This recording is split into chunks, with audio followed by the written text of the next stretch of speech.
We've got the top 10 fantasy baseball drops coming up next on Beat the Odds. Don't go anywhere. Hello, sports fans. We are going to take a look at the top 10 drops that you can safely drop from your fantasy baseball squad. If you're a fan of this type of content, be sure to like the video, subscribe to the channel, and ring that notification bell so you'll be notified whenever we drop an episode.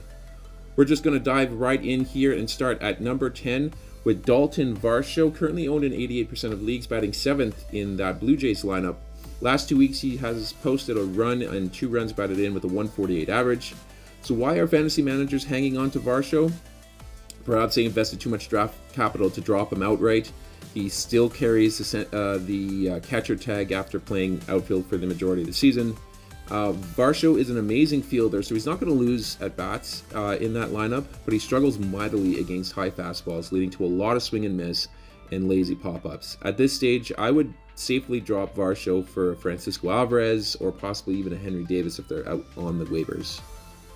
Let's go to number 9. We got Tommy Edmond, 81% owned, batting 9th in the lineup in St. Louis. In his last 30 games, he posted 9 runs, 3 runs batted in, 2 stolen bases, 255 average. Edmond was a solid source of runs and stolen bases last season while chipping in 13 homers for good measure. This season, I don't expect Edmond to reach his marks of 95 runs or 13 homers or 32 stolen bases that he posted last season. Combine that with a middling average and perhaps some rust from his wrist injury, I may look elsewhere for infield production. Ha-Seong Kim and Ezekiel Duran come to mind. Let's move to number 8. We got Tai France, 74% owned, batting 6th in the lineup in Seattle. 2 runs scored over the last 2 weeks, 1 run batted in, 0.94 average. Now, I truly believe that Francis struggles to start the second half or a fluke. He struck out 6 times in 13 at-bats before getting dropped to the 6th spot in the lineup. France is a solid contact hitter, but if he struggles making contact, he does little else to help your fantasy squad. I would look at possibly picking up Michael Garcia or possibly even Brandon Donovan over France at the moment. To number 7, Byron Buxton, owned in 85% of leagues, batting 3rd in the lineup in Minnesota. Last 2 weeks, he's got 2 runs scored, 2 runs batted in, 0.32 average. Now, I have to ask yourself, what point do you make an adjustment to move the face of your franchise out of a premium spot in your lineup so that your team has a better chance to win? We all know what Buxton is capable of, but his 31% K rate, coupled with a 196 average and 285 OBP, just won't cut it for managers or for fantasy manager lineups here either. So I would suggest getting Jake Fraley or possibly even Jarren Duran instead of holding on to Byron Buxton. To number 6, Jeremy Pena, 77% owned, batting 8th in the lineup in Houston. 3 runs scored, 1 homer, 3 runs batted in, 161 average over the last 2 weeks. The curse of the sophomore slump is rearing its ugly head once again here for Pena. The reigning World Series MVP has not lived up to the hype in year 2. He's going to be on my list of sleepers to target in 2024, but he might be getting to the point where he just simply isn't rosterable. Certainly over shortstops like C.J. Abrams, who's still sitting on 35% of the waiver wires in leagues. To number 5 we go, Ian Happ, 71% owned, batting 3rd in the lineup in Chicago. Over the last 2 weeks, he's got 6 runs scored, a homer, 4 runs batted in, 2 stolen bases, 206 average. Happ tantalizes with his ability to contribute in all 5 categories. He's currently slotted in a premium spot in the Chicago lineup, but he's really failed to live up to his ADP this season.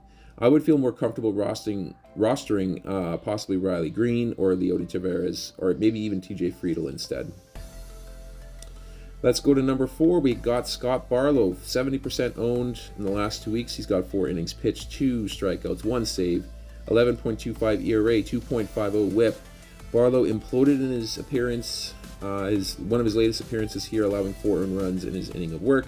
His job in Kansas City is relatively secure, given that Aroldis Chapman is already out of that lineup. He's left town. But it wouldn't be much of a surprise to see Barlow get shipped out as well to a contender at the trade deadline, in which case he'd lose all fantasy value. I would consider picking up an Albert Alzolay or possibly even an Alec Lange if he's available, instead of hanging on to Barlow. Let's go to number 3. We got Alec Manoa, 75% owned. Over the last 2 weeks, he's pitched 9 innings, 1 win, 8 strikeouts, 5.00 ERA, 1.44 WHIP.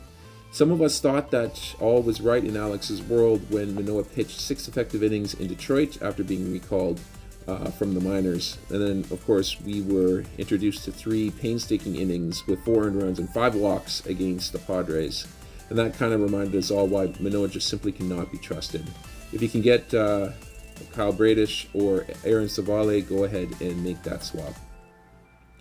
Let's go to number 2. We got Luis Severino, 60% owned in leagues, 8.2 innings pitched in his last 2 games, 6 strikeouts, 8.31 ERA, 2.31 WHIP. I think it's safe to say that this version of Severino, after his latch strain, of course, here is just not rosterable at all. This year so far in 48.2 innings, he's allowed 86 runners. Opponents are batting .311 against him. He's already allowed 12 homers. That's just going to sink your fantasy rotation.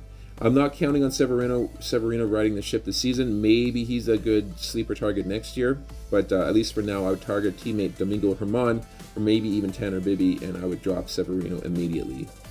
And last but not least, we got at number 1, Ryan Mountcastle, 69% owned, batting 5th in the lineup in Baltimore. Last 2 weeks here, he's got a run, 2 runs batted in, and a .400 average. Those who drafted Mountcastle were validated when he smacked 2 homers and drove a 9 runs batted in against Oakland back on April 11th. But since that game, over a span of 56 total games, Mountcastle has driven in multiple runs, a grand total of 4 times. And now, after battling vertigo for a month and recently rejoining the lineup, he finds himself on the short list, or the short end, of a timeshare with Ryan O'Hearn. Now, the O's believe in their squad, which leaves Mountcastle in a position where he needs to prove himself to get more playing time. I'd take a flyer on Christian Encarnacion Strand if he's not picked up yet, or look to pick up like a Luke Raley or Joey Meneses to fill that first baseman spot over Mountcastle.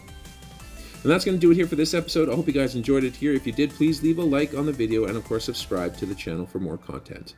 This is going to do it here for us for now. We're going to sign off, but we are going to catch you guys on our next episode.